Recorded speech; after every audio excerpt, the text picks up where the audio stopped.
ಚಿಂತಾಮಣಿ ತಾಲೂಕಿನ ಕಡಪ ಹೈವೇ ರಸ್ತೆಯಲ್ಲಿ ಇರುವ ಜೆಕೆ ಭವನದಲ್ಲಿ ಆಯೋಜಿಸಲಾಗಿದ್ದ ಕಾರ್ಯಕರ್ತರ ಬೃಹತ್ ಸಮಾವೇಶ ಹಾಗೂ ಡಿಜಿಟಲ್ ಸದಸ್ಯತ್ವ ನೋಂದಣಿ ಅಭಿಯಾನ ಕಾರ್ಯಕ್ರಮಕ್ಕೆ ಜೆಡಿಎಸ್ ರಾಜ್ಯಾಧ್ಯಕ್ಷ ನಿಖಿಲ್ ಕುಮಾರಸ್ವಾಮಿ ಚಾಲನೆ ನೀಡಿದ್ದಾರೆ.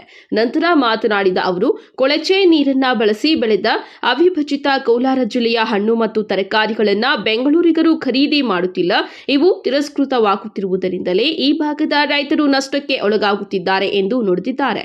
ಇಂತಹ ದುಸ್ಥಿತಿಯನ್ನ ಹೋಗಲಾಡಿಸಲು ಜೆಡಿಎಸ್ ಗಂಭೀರ ಚಿಂತನೆಯನ್ನ ಮಾಡಿ ಮುಂದಿನ ದಿನಗಳಲ್ಲಿ ಶಾಶ್ವತವಾದ ನೀರಾವರಿ ಸೌಲಭ್ಯವನ್ನ ಒದಗಿಸಿಕೊಡಲಿದೆ.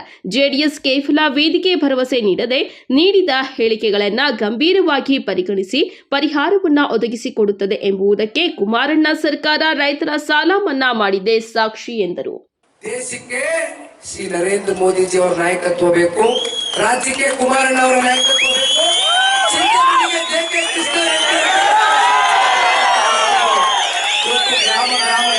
ಗ್ರಾಮಗಳಲ್ಲಿ ನಿಮ್ಮ ಹೋರಾಟದ ಅವಶ್ಯಕತೆ ಇದೆಯಣ್ಣ.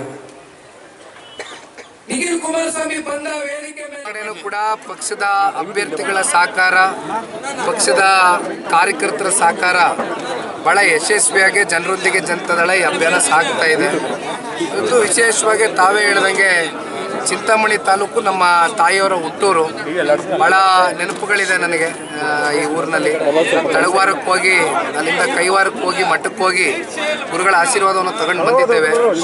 ಭಾಗದ ನಿಕಟಪೂರ್ವ ಶಾಸಕರು ಜೆ.ಕೆ. ಕೃಷ್ಣಾರೆಡ್ಡಿ ಅಣ್ಣವರು ಕೂಡ ಸುದೀರ್ಘವಾಗಿ ಇವತ್ತು ವೇದಿಕೆ ಮೂಲಕ ಕಾರ್ಯಕರ್ತರಿಗೆ ಏನು ಸಂದೇಶ ಕೊಡಬೇಕಾಗಿದೆಯೋ ಪ್ರತಿಯೊಂದು ಸ್ಪಷ್ಟವಾಗಿ ಕೊಟ್ಟಿದ್ದಾರೆ. ಕಾಂಗ್ರೆಸ್ಸು ತನ್ನ ಪ್ರಣಾಳಿಕೆಯಲ್ಲಿ ಹಿಂದೆ ಎದುರು ನೋಡಿದಂಥ ಸಾರ್ವತ್ರಿಕ ವಿಧಾನಸಭಾ ಚುನಾವಣೆ ಸಂದರ್ಭದಲ್ಲಿ ಅವರು ಹೇಳಿದಂಥದ್ದು ಅದೆಂಥದ್ದು ಗೃಹಲಕ್ಷ್ಮಿ, ಯುವನಿಧಿ, ಗೃಹ ಜ್ಯೋತಿ ಅಂತಕ್ಕಂಥದ್ದು ಪ್ರತಿ ತಿಂಗಳು ಸಮರ್ಪಕವಾಗಿ ನಾಡಿನ ಜನತೆಗೆ ನೀಡ್ತೇವೆ ಅಂತಕ್ಕಂಥ ಮಾತನ್ನು ಕೊಟ್ಟಿದ್ದು ಕಾಂಗ್ರೆಸ್ ಪಕ್ಷದವರು. ಇಲ್ಲೇನು ರಾಜ್ಯದ ಜನತೆ ಯಾರು ಕೂಡ ನೀವು ಗ್ಯಾರಂಟಿಗಳು ಕೊಡಿ ಅಂತ ಕೇಳಿದಂಥವ್ರಲ್ಲ, ಮಾತು ಕೊಟ್ಟಂಥವ್ರು ಅವರು ಕೊಟ್ಟಂಥ ಮಾತನ್ನು ಉಳಿಸ್ಕೊಳ್ಬೇಕಾಗಿರ್ತಕ್ಕಂಥದ್ದು. ಅವ್ರಿಗೇನಾದರೂ ಒಳಗಡೆ ಅವ್ರ ಆತ್ಮಸಾಕ್ಷಿಗೆ ಪ್ರಶ್ನೆ ಮಾಡ್ಕೊಳ್ಳಿ ದಯವಿಟ್ಟು. ಯಾಕೆಂದರೆ ಇಲ್ಲಿ ಯಾರು ಕೂಡ ರಾಜ್ಯದ ಜನತೆ ಅವ್ರ ಗ್ಯಾರಂಟಿಗಳಿಗೆ ನೆಚ್ಕೊಂಡು ಬದುಕ್ತಾ ಇಲ್ಲ. ಜನಕ್ಕೆ ಇವತ್ತು ಬೇಕಾಗಿರ್ತಕ್ಕಂಥದ್ದೇನು, ಸ್ವಾವಲಂಬಿಗಳಾಗಿ ಸ್ವಾಭಿಮಾನದ ಬದುಕನ್ನು ಕಟ್ತಕ್ಕಂಥ ಮುಂದಿನ ಸರ್ಕಾರಗಳು ಕೊಡ್ತಕ್ಕಂಥ ಕಾರ್ಯಕ್ರಮಗಳು ಬೇಕು. ಇವತ್ತು ಜನ ಬೇಸತ್ತೋಗಿದ್ದಾರೆ. ಅವರೇ ಹೇಳಿದಂಥ ತಿಂಗಳ ಕೊಡ್ತೀವಿ ಅಂತ. ಆಮೇಲೆ ಮತ್ತೆ ಉಪಮುಖ್ಯಮಂತ್ರಿಗಳು ಇತ್ತೀಚಿನ ದಿನಗಳಲ್ಲಿ ಇಲ್ಲ ನಾವು ತಿಂಗಳ ಕೊಡ್ತೀವಿ ಅಂತ ಹೇಳೇ ಇಲ್ಲ. ಯಾವಾಗ ಆಗುತ್ತೋ ಅವಾಗ ಆಗ್ತೀವಿ ಅಂದರು. ಯಾವಾಗ ಆಗುತ್ತೋ ಅಂದರೆ ಯಾವಾಗ MP ಚುನಾವಣೆ ಬರಬೇಕು, ಮುಂದೆ ಇದು ನಮ್ಮ ಉಪಚುನಾವಣೆ ಆಯಿತು, ಮುಂದೆ ZPTP ಚುನಾವಣೆ ಬರಬೇಕು. ನಿಮಗೆ ಯಾವಾಗ ಜನರನ್ನ ಚುನಾವಣೆ ಸಂದರ್ಭದಲ್ಲಿ ಓಟ್ ಗಿಟ್ಟಿಸ್ಕೊಳ್ಳೋಕ್ಕೋಸ್ಕರ ಯಾಮಾರಿಸಿ ಒಂದ್ಸಲಿ ಓಟ್ ಹಾಕ್ಸ್ಕೊಬಿಟ್ರೆ ನಮ್ಮ ಪ್ರಜಾಪ್ರಭುತ್ವದ ವ್ಯವಸ್ಥೆ ಅಂತದಲ್ವೇ. 5 ವರ್ಷ ಪಾಪ ಜನ ಏನು ಮಾಡ್ಲಿಕ್ಕೆ ಆಯ್ತದೆ? ಜನ ಓಟ್ ಹಾಕ್ಬಿಟ್ಮೇಲೆ ಇದು ಒಂದು ರೀತಿ ಉದ್ದಟತನದ ರಾಜಕಾರಣ ಇವತ್ತು ಕಾಂಗ್ರೆಸ್ನವ್ರು ಏನು ಮಾಡ್ತಾ ಇದ್ದಾರೆ. ಇದು ಭಾಳ ದಿನ ನಡಿಲಿಕ್ಕಿಲ್ಲ. ಜನ ಇವತ್ತು ಬುದ್ಧಿವಂತರಾಗವ್ರೆ, ಜನ ತೂಚಿ ಅಂತ ತುಗಿತಾವ್ರೆ. ಸ್ವಪಕ್ಷೀಯರು, ನಾನು ನಿನ್ನೆನೂ ಹೇಳಿದ್ದೇನೆ, ಮೊನ್ನೆನೂ ಹೇಳಿದ್ದೇನೆ, ಸ್ವಪಕ್ಷೀಯರ ಅಸಹಾಯಕತೆ ನೋಡ್ತಾ ಇದ್ದೀರಿ. ಕಾಂಗ್ರೆಸ್ನ ಆಡಳಿತದಲ್ಲಿರ್ತಕ್ಕಂಥ ಸರ್ಕಾರದ ಶಾಸಕರ ಅಸಹಾಯಕತೆ ಇದು ಬಹಳ ದಿನ ನಡೆಯಲ್ಲ. ಮಾಜಿ ಶಾಸಕ ಜೆ.ಕೆ. ಕೃಷ್ಣಾರೆಡ್ಡಿ ಅವರು ಮಾತನಾಡಿ, ರಾಜ್ಯದಲ್ಲಿ ನಿಖಿಲ್ ಕುಮಾರಸ್ವಾಮಿ ಈಗಾಗಲೇ 26 ಕ್ಷೇತ್ರಗಳಲ್ಲಿ ಪ್ರವಾಸ ಕೈಗೊಂಡು ಗ್ರಾಮ ಪಂಚಾಯಿತಿ, ತಾಲೂಕು ಪಂಚಾಯಿತಿ, ಜಿಲ್ಲಾ ಪಂಚಾಯಿತಿ ಚುನಾವಣೆ ವೇಳೆಗೆ ಪಕ್ಷವನ್ನ ಬೂತ್ ಮಟ್ಟದಿಂದ ಸಂಘಟಿಸಿ ಅಧಿಕಾರಕ್ಕೆ ತರಲು ಶ್ರಮಿಸುತ್ತಿದ್ದಾರೆ. ಮಾಜಿ ಪ್ರಧಾನಿ ದೇವೇಗೌಡ ಹಾಗೂ ಮಾಜಿ ಸಿಎಂ ಕುಮಾರಸ್ವಾಮಿ ಅವರು ಮಾಡಿರುವ ಕೆಲಸಗಳನ್ನ ತಲುಪಿಸಬೇಕು. ಅವರ ಕೆಲಸ ಕಾರ್ಯ ನಮಗೆ ಶ್ರೀರಕ್ಷೆಯಾಗಿದೆ ಎಂದರು. ಹಾಗಾಗಿ ಆ ಕೆಲಸವನ್ನು ಮಾಡುವಂತ ಸಂಕಲ್ಪವನ್ನ ಇವತ್ತು ನಾವು ಮಾಡಬೇಕಾಗಿದೆ. ಇವತ್ತು ನನಗೆ 57 ವರ್ಷ. ನನ್ನ 57 ವರ್ಷದಲ್ಲಿ 36 ವರ್ಷ ನಾನು ರಾಜಕಾರಣ ಮಾಡ್ಕೊಂಡು ಬಂದಿದ್ದೇನೆ. 36 ವರ್ಷ ನಾನು ರಾಜಕಾರಣ ಮಾಡಿದ್ದೇನೆ. ಅದರಲ್ಲಿ 16 ವರ್ಷ ಚಿಂತಾಮಣಿ ವಿಧಾನಸಭಾ ಕ್ಷೇತ್ರದಲ್ಲಿ ರಾಜಕಾರಣ ಮಾಡಿದ್ದೇನೆ ಮತ್ತು ಬೆಂಗಳೂರಿನಲ್ಲಿ 20 ವರ್ಷ ರಾಜಕಾರಣ ಮಾಡಿದ್ದೇನೆ.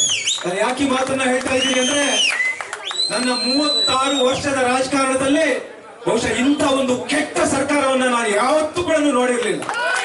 ಇಂಥ ಒಂದು ಕೆಟ್ಟ ಸರ್ಕಾರವನ್ನ ನಾನು ಯಾವತ್ತೂ ಕೂಡ ನೋಡಿರಲಿಲ್ಲ.